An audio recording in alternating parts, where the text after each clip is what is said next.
பொன்மனச்செம்மல் புரட்சி தலைவர் எம்ஜிஆர், இதயம் புரட்சி தலைவர் அம்மாவை வணங்கி இந்திய திருநாடே மதுராங்கத்தை நோக்கி பார்த்து கொண்டிருக்கிறது.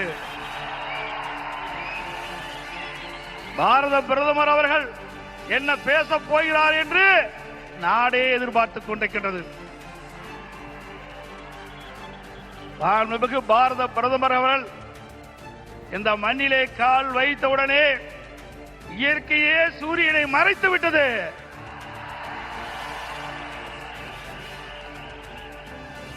எங்கே பார்த்தாலும் மக்கள் வெள்ளம், மக்கள் கடல் போல் காட்சியளிக்கின்றார்கள். இந்த மதுராந்தம் பூமியே குலுங்குகின்ற அளவுக்கு மக்கள் வெள்ளம். இதுவே நடைபெறுகின்ற சட்டமன்ற தேர்தலிலே வெற்றிக்கு சான்று. இந்த அற்புதமான நிகழ்ச்சியிலே தேசிய ஜனநாயக கூட்டணி வெற்றி பெறுவதற்கு அடித்தளம் அமைப்பதற்கு முதலாக தேர்தல் பிரச்சார கூட்ட நிகழ்ச்சியிலே கலந்து கொள்வதற்கு வருகை தந்து உரையாற்றிருக்கின்ற மதிப்புக்கும் மரியாதைக்கும் போற்றலுக்குரிய பாரத பிரதமர் மாண்புமிகு நரேந்திர மோடி அவர்களே, நிகழ்ச்சியிலே பங்கு பெற்றிருக்கின்ற மத்திய அமைச்சர் மரியாதைக்கு திரு பியூஷ் கோயல் அவர்களே,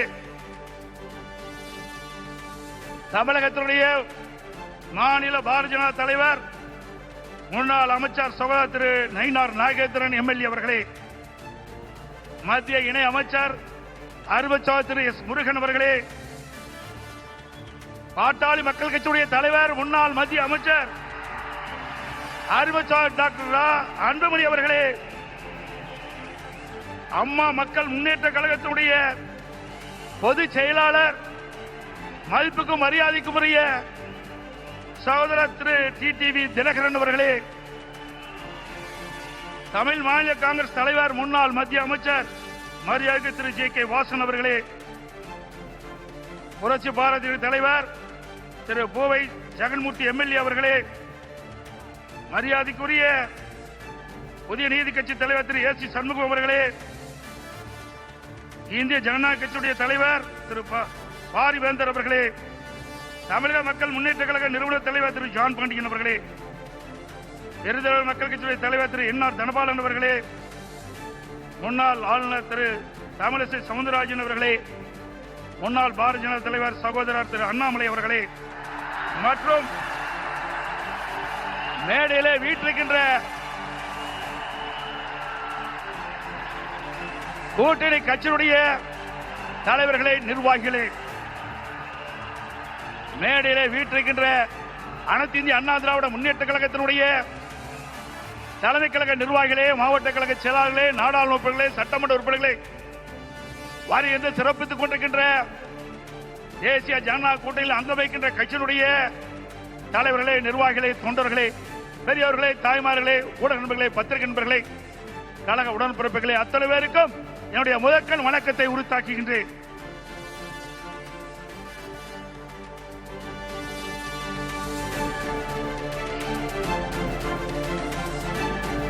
நாளம் கருதினும் கைகூடும், காலம் கருதி இடத்தார் செய்யின். உரிய காலத்தையும் இடத்தையும் தேர்ந்தெடுத்து செயல்பட்டால் உலகத்தையே கையில் அடக்கலாம் என்பது இதனுடைய பொருள். நம்மை எதிர்ப்பவர்கள் எத்தகைய வஞ்சக நெஞ்சம் கொண்டவர்களாக இருந்தாலும், தீயவர்களாக இருந்தாலும், உரிய காலத்தில் உரிய இடத்தில் உரியவர்களோடு ஒன்றிணைந்து உறுதியாக செயல்பட்டால் வெற்றி என்பது நிச்சயம். அத்தகைய தருணம் இப்பொழுது நமக்கு கிடைத்துள்ளது. இன்றைக்கு திராவிட முன்னேற்ற கழகம் ஆட்சி பொறுப்பேற்று 4.25 ஆண்டுகள் ஆகிவிட்டன. 4.25 ஆண்டு காலத்திலே மக்களுக்கு இந்த ஆட்சி கொடுத்தது வேதனை, துன்பம். எல்லா துறைகளிலும் ஊழல், ஊழல் இல்லாத துறையே கிடையாது. மக்களை வாட்டி வதைக்கின்ற அரசாங்கம் தேவையா? சொல்லுங்க, தேவையா? மக்களோட ஆட்சி அகற்றப்பட வேண்டும். ஒரு குடும்பம் வாழ 8 கோடி மக்களை சுரண்டுவது நியாயமா? இன்றைக்கு தமிழகத்தை திரு கருணாநிதியுடைய குடும்பம் ஆட்சியிலே அமர்ந்து கொள்ளையடித்துக் கொண்டிருக்கின்றது. திரு கருணாநிதி அவர்கள் முதலமைச்சராக இருந்தார். அதற்கு பிறகு ஸ்டாலின் முதலமைச்சராக இருக்கிறார். ஆட்சி பொறுப்பேற்று 4.25 ஆண்டு காலத்திலே அவர் செய்த சாதனை ஒன்றே ஒன்று, ஊழல் ஊழல் ஊழல். இன்றைக்கு திரு ஸ்டாலினுடைய குடும்பம் உலக அளவிலே மிகப்பெரிய பணக்கார குடும்பமாக திகழ்ந்து கொண்டிருக்கிறது. திரு ஸ்டாலினுக்கு பிறகு உதயநிதி ஸ்டாலின் வர வேண்டும் என்று எண்ணுகின்றார். திராவிட முன்னேற்ற கழகத்தில் எத்தனையோ பேர் உழைத்தவர் இருக்கின்றார்கள். அவர்கள் எல்லாம் வீதியிலே பார்க்கப்படுகிறோம். ஆனால் திரு கருணாநிதி குடும்பத்திலே பிறந்தவர்களுக்குத்தான் அந்த கட்சியில் இடம், அதிகாரத்தில் இடம். அந்த அடிப்படையிலே தான் எந்த ஒரு தகுதியும் இல்லாத திரு உதயநிதி அவர்களுக்கு முதலிலே சட்டமன்ற உறுப்பினர் ஆக்கினார், பிறகு அமைச்சராக்கினார், இப்பொழுது துணை முதலமைச்சராக்கி இருக்கின்றார். அடுத்தது எந்த காலத்துக்கும் எந்த பதவிக்கும் திரு கருணாநிதி குடும்பம் வர முடியாது. வர முடியுமா? இந்த தேர்தல் தான் திமுகவுக்கு இறுதி தேர்தல். தீய சக்தி திமுகவை வீழ்த்துவோம். பொன்மனச்சம்பல் புரட்சித் தலைவர் எம்ஜிஆர், இதயம் புரட்சித் தலைவர் அம்மா இருவரும் தலைவர்கள் கண்ட கனவை நிறைவேற்றுவோம். நம்முடைய தேசிய ஜனநாயக கூட்டணியுடைய சக்தியால் பாரத பிரதமர் நமக்கு துணை நிற்கின்றார். இன்றைக்கு நம்முடைய இயக்கம் வலிமையான இயக்கம். நம்முடைய கூட்டணி வெற்றி கூட்டணி, வலிமையான கூட்டணி. தேர்தல் என்ற போரில் நம்முடைய கூட்டணி கட்சி தலைவர்கள், நிர்வாகிகள், தொண்டர்கள் இரவுகள் வாராமல் தேனீக்களை போல, எறும்பை போல சுறுசுறுப்பாக செயல்பட்டு தேர்தல் போரிலே எதிரிகளை ஓட ஓட விரட்டி வெற்றி கொடி நாட்டுவோம். செய்வீர்களா? இந்த தேர்தலை பொறுத்த வரைக்கும் குடும்ப வாரிசுக்கு முற்றுப்புள்ளி வைக்கின்ற தேர்தல், குடும்ப ஆட்சிக்கு முடிவு கட்டுகின்ற தேர்தல், ஊழல் நிறைந்த ஆட்சிக்கு முடிவு கட்டுகின்ற தேர்தல். இந்த தேர்தல் நம்முடைய வெற்றிக்கு மக்கள் துணை நிற்கின்றார்கள். நம்முடைய கூட்டணி கட்சி தலைவர்கள் இன்றைக்கு எழுச்சியோடு இங்கே உரையாற்றிருக்கின்றார்கள். எனக்கு பின்னாலே பாரத பிரதமர் அவர்களும் உரையாற்றிருக்கின்றார்கள். ஆக நம்முடைய கூட்டணி இந்த தேர்தலிலே 210 இடங்களிலே வெல்லும், பெரும்பான்மையான இடங்களே வெல்லும். அண்ணா திமுக ஆட்சி அமைக்கும். அதோடு திரு ஸ்டாலின் சொல்லுகிறார், இன்றைக்கு மத்தியிலே தமிழகத்துக்கு எந்த திட்டமும் கிடைக்கவில்லை என்ற ஒரு தவறான தகவலை சொல்லிக் கொண்டிருக்கின்றார். சிந்தித்து பார்க்க வேண்டும். அனைத்து இந்திய அண்ணா திராவிட முன்னேற்ற கழக ஆட்சியிலேதான் மத்தியிலே பல திட்டங்களை எல்லாம் பெற்றோம். நாம் கேட்ட நிதியை கொடுத்தார்கள், கேட்ட திட்டத்தை கொடுத்தார்கள். தமிழகம் முழுவதும் இருக்கின்ற பல்வேறு ரயில்வே கடவுகளிலே உயர்மட்ட பாலம் வேண்டும் கேட்டோம். அதிகமான பாலத்தை கொடுத்தது மத்திய அரசு. அதே போல தேசிய நெடுஞ்சாலைகள், தமிழகத்தில் இருக்கின்ற போக்குவரத்து நெரிசலை குறைப்பதற்கு பல்வேறு தேசிய நெடுஞ்சாலைகளை வழங்கினார்கள். அது மட்டுமல்ல, சென்னை மாநகரத்தில் அதிகமான போக்குவரத்து நெரிசல் இருக்கின்ற காரணத்தினாலே மெட்ரோ ரயில் திட்டம் கட்டம் 2 அதற்கு அனுமதி கொடுக்கப்பட்டு சுமார் 63,000 கோடி ஒரே திட்டத்திற்கு அனுமதி வழங்கி அந்த திட்டத்தை மத்திய அமைச்சர்களே நேரடியாக வந்து அடிக்கல் நாட்டி சாதனை படைத்தோம். இதெல்லாம் மத்திய அரசாங்கம் கொடுக்கப்பட்ட திட்டம் அல்லவா? அதற்கு மேலாக காவிரி மேட்டூர் அணையிலிருந்து திறக்கப்படுகின்ற நீர் நதி, காவிரி நதியின் வழியாக கடலில் போய் கலக்கின்றது. அப்படி அந்த நதி நீர் மாசுபடாமல் இருப்பதற்காக பாரத பிரதமர் அவர்களை நான் சந்தித்து, முதலமைச்சர் இருக்கின்ற பொழுது அவரை சந்தித்து இந்த கோரிக்கை வைத்தேன். நடந்தாய் வாழி காவிரி திட்டம் சுமார் 14,000 கோடி இந்த திட்டத்திற்கு நிதி தேவை. கொடுத்த உடனே அவர் பார்த்தார், அற்புதமான திட்டம், இந்த திட்டத்தை நிச்சயமாக நிறைவேற்றி தருவேன் என்று சொல்லி மேதக குடியரசுத் தலைவர் உரையிலே இடம்பெற செய்து கடந்த 2024 ஆண்டு அதற்கு அனுமதி கொடுக்கப்பட்டது. ஆனால் இந்த அரசு முடக்கி வைத்திருக்கின்றது. உண்மையிலேயே இந்த அரசு மக்கள் மீது அக்கறை இருந்தால் மத்திய அரசு அனுமதி கொடுக்கப்பட்ட திட்டத்தை நிறைவேற்ற மனமில்லை. சிந்தித்து பாருங்கள். 14,000 கோடி, 1000 2000 இல்ல 14,000 கோடி நம்முடைய தமிழ்நாடு நலன் பெறுவதற்காக மத்திய அரசு அனுமதித்தது. பாரத பிரதமர் அவர்கள் மனமுகந்து கொடுத்த அந்த திட்டம், அந்த திட்டத்தின் மூலமாக காவிரி நதியிலே கரை ஓரமாக இருக்கின்ற கழிவு நீர்கள் அந்த நதியிலே கலக்கின்ற பொழுது நீர் மாசுபடுகிறது. அந்த நீர் மாசுபடாமல் இருப்பதற்கு அதை சுத்தகரித்து நதியிலே விடுகின்ற திட்டம் தான் இந்த திட்டம். மேட்டூர் அணையிலிருந்து வெளியேறிய நீர், பவானி சாகர் அணையிலிருந்து வெளியேறுகின்ற நீர், நொய்யிலிருந்து வெளியேறுகின்ற நீர், அமராவதி அணையிலிருந்து வெளியேறுகின்ற நீர், இந்த நீரெல்லாம் சுத்தப்படுத்தி அங்கே நதியிலே விடுகின்ற பொழுது, காவிரி நதியிலே வந்து கலக்கின்ற பொழுது சுத்தமான நீராக இருக்கும். தமிழ்நாட்டை பொறுத்த வரைக்கும் காவிரி நதிதான் ஜீவநதி. அந்த நதியை நம்பித்தான் 20 மாவட்ட மக்கள் குடிநீர் ஆதாரமாக விலகிக் கொண்டிருக்கிறது. டெல்டா பாசன விவசாயிகளுக்கு ஒரு நல்ல நீர் பயிர்களுக்கு பாய்ச்சுகின்ற பொழுது எந்த நோயும் தாக்கப்படாது. அப்படிப்பட்ட அற்புதமான திட்டத்தை நமக்கு வழங்கினார். அரசியல் காழ்ப்புணர்ச்சியின் காரணமாக அந்த திட்டத்தை நிறுத்தி வைத்திருக்கின்றார்கள். மீண்டும் உங்களோ ஆதரவோடு தேசிய ஜனநாயக கூட்டணி அதிக இடங்களே வெற்றி பெற்று நம்முடைய கூட்டணி அண்ணா திமுக ஆட்சி அமைக்கின்ற பொழுது பாரத பிரதமருடைய ஆசியால் இந்த திட்டம் நிறைவேறும். அதே போல ஒரே ஆண்டில் நாம் வைத்த கோரிக்கை 11 அரசு மருத்துவக் கல்லூரி மருத்துவமனை கொடுக்கப்பட்டது. இந்திய வரலாற்றிலேயே ஒரு மாநில அரசுக்கு ஒரே ஆண்டில் 11 அரசு மருத்துவக் கல்லூரி மருத்துவமனை கொடுத்த வரலாறு கிடையாது. அந்த வரலாற்றையும் பாரத பிரதமர் திரு நரேந்திர மோடி அவர்கள் நமக்காக வழங்கினார். அதனால் நம்முடைய மாணவர்கள் அதிக இடங்களிலே மருத்துவர்களாக சேர்ந்து படிக்கக்கூடிய வாய்ப்பை பெற்றிருக்கின்றார்கள். இதையெல்லாம் சாதனை. இன்னும் பல திட்டங்கள் மத்தியில் இருந்து நமக்கு கிடைக்கப்பட்டன. அனைத்து இந்திய அண்ணா திராவிட முன்னேற்ற கழக அரசு இருக்கின்ற பொழுது மத்திய அரசோடு இணக்கமாக இருந்தோம். கேட்ட திட்டத்தை கொடுத்தார்கள், கேட்ட நிதியை கொடுத்தார்கள். தமிழகம் வளர்ச்சி பெற்றது. இன்றைக்கு இருக்கின்ற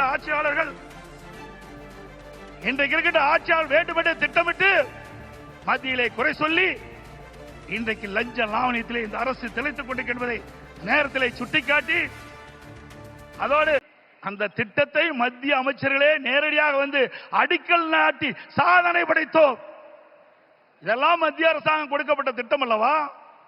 அதற்கு மேலாக காவிரி மேட்டூர் அணையிலிருந்து திறக்கப்படுகின்ற நீர் காவிரி நதியின் வழியாக கடலிலே போய் கலக்கின்றது.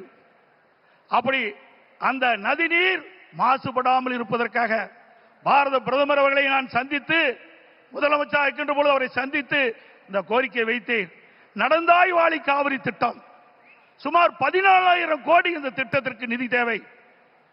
கொடுத்த உடனே அவர் பார்த்தார், அற்புதமான திட்டம், இந்த திட்டத்தை நிச்சயமாக நிறைவேற்றி தருவேன் என்று சொல்லி மேதக குடியரசுத் தலைவர் உரையிலே இடம்பெற செய்து கடந்த 2024 ஆண்டு அதற்கு அனுமதி கொடுக்கப்பட்டது. ஆனால் இந்த அரசு முடக்கி வைத்திருக்கின்றது. உண்மையிலேயே இந்த அரசு மக்கள் மீது அக்கறை இருந்தால் மத்திய அரசு அனுமதி கொடுக்கப்பட்ட திட்டத்தை நிறைவேற்ற மனமில்லை. சிந்தித்து பாருங்கள். 14,000 கோடி, 1000 2000 இல்ல 14,000 கோடி நம்முடைய தமிழ்நாடு நலன் பெறுவதற்காக மத்திய அரசு அனுமதித்தது. பாரத பிரதமர் அவர்கள் மனமுகந்து கொடுத்த அந்த திட்டம், அந்த திட்டத்தின் மூலமாக காவிரி நதியிலே கரை ஓரமாக இருக்கின்ற கழிவு நீர்கள் அந்த நதியிலே கலக்கின்ற பொழுது நீர் மாசுபடுகிறது. அந்த நீர் மாசுபடாமல் இருப்பதற்கு அதை சுத்தகரித்து நதியிலே விடுகின்ற திட்டம் தான் இந்த திட்டம்.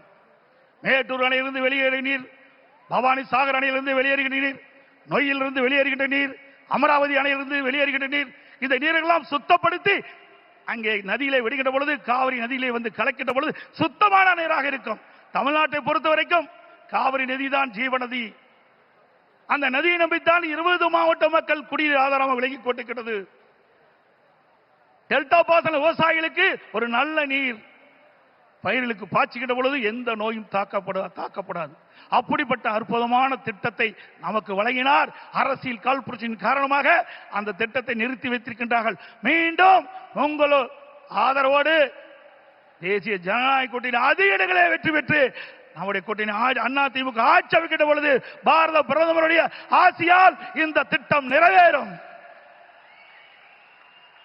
அதே போல ஒரே ஆண்டில் நாம் வைத்த கோரிக்கை 11 அரசு மருத்துவக் கல்லூரி மருத்துவமனை கொடுக்கப்பட்டது. இந்திய வரலாற்றிலேயே ஒரு மாநில அரசுக்கு ஒரே ஆண்டில் 11 அரசு மருத்துவக் கல்லூரி மருத்துவமனை கொடுத்த வரலாறு கிடையாது. அந்த வரலாற்றையும் பாரத பிரதமர் திரு நரேந்திர மோடி அவர்கள் நமக்காக வழங்கினார். அதனால் நம்முடைய மாணவர்கள் அதிக இடங்களிலே மருத்துவர்களாக சேர்ந்து படிக்கக்கூடிய வாய்ப்பை பெற்றிருக்கின்றார்கள். இதையெல்லாம் சாதனை. இன்னும் பல திட்டங்கள் மத்தியில் இருந்து நமக்கு கிடைக்கப்பட்டன. அனைத்து இந்திய அண்ணா திராவிட முன்னேற்ற கழக அரசு இருக்கின்ற பொழுது மத்திய அரசோடு இணக்கமாக இருந்தோம். கேட்ட திட்டத்தை கொடுத்தார்கள், கேட்ட நிதியை கொடுத்தார்கள். தமிழகம் வளர்ச்சி பெற்றது. இன்றைக்கு இருக்கின்ற ஆட்சியாளர்கள் வேண்டுமென்றே திட்டமிட்டு மத்தியிலே குறை சொல்லி இன்றைக்கு லஞ்ச லாவணியத்திலே இந்த அரசு திளைத்துக் கொண்டிருக்கின்றதை நேரத்திலே சுட்டிக்காட்டி அதோடு எண்ணியாங்கு எய்து எண்ணியார் இன்னியர் ஆப் பெரிய ஒரு செயலை செய்து முடிக்க எண்ணுபவர் மிக உறுதியுடன் இருந்தால் அவர் நினைத்தபடியே அந்த செயலை செய்து முடிப்பார் என்ற குரலுக்கு மிக பொருத்தமானவர் நமது பாரத பிரதமர் நரேந்திர மோடி அவர்கள். இன்னைக்கு உலகமே பாராட்டுகின்ற அளவிற்கு இந்திய நாட்டுக்கு பெருமை சேர்த்தவர் பாரத பிரதமர் அவர்கள். கொரோனா காலம், இன்னைக்கு இந்த கொரோனா காலத்திலே அந்த வைரஸ் நோயால் இன்றைக்கு வல்லரசு நாட்டில் கூட மக்களை காப்பாற்ற முடியவில்லை. அந்த காலகட்டத்தில் விலை மதிக்க முடியாத உயிரை காப்பாற்றுவதற்கு அவர் எடுத்த நடவடிக்கையினால் லட்சக்கணக்கான மக்கள் உயிர் பிழைத்தார்கள். அந்த நோய் எப்படி தாக்கும், எப்படி வரும், அதற்கு என்ன சிகிச்சை அளிக்க முடியும், அதற்கு என்ன மருந்து என்று கண்டுபிடிக்க முடியாத சூழ்நிலை கூட தன்னுடைய திறமையால் ஆற்றால் அதற்கு சிகிச்சை அளிப்பதற்கு உரிய மருந்தை கண்டுபிடித்து உரிய சிகிச்சை அளித்து விலை மதிக்க முடியாத உயிர்களை காப்பாற்றிய மா மனிதர் பாரத பிரதமர் நரேந்திர மோடி அவர்கள். இந்திய நாட்டு மக்கள் மட்டுமல்ல, வெளிநாட்டில் இருக்கின்ற மக்களுக்கும் அந்த உயிர்களை காப்பாற்றுவதற்கு விலையில்லா மருந்துகளை கொடுத்து காப்பாற்றிய மனித நேயம் படைத்த தலைவர் பாரத பிரதமர் நரேந்திர மோடி அவர்கள் என்பதை இந்த நேரத்தில் சுட்டிக்காட்டி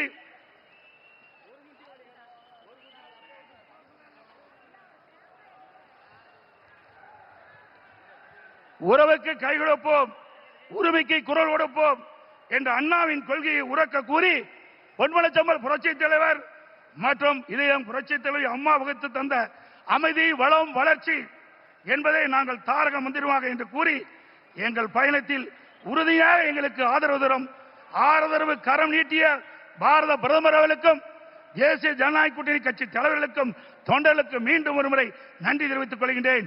மக்களை காப்போம், தமிழகத்தை மீட்போம். By by Stalin. நன்றி, வணக்கம்.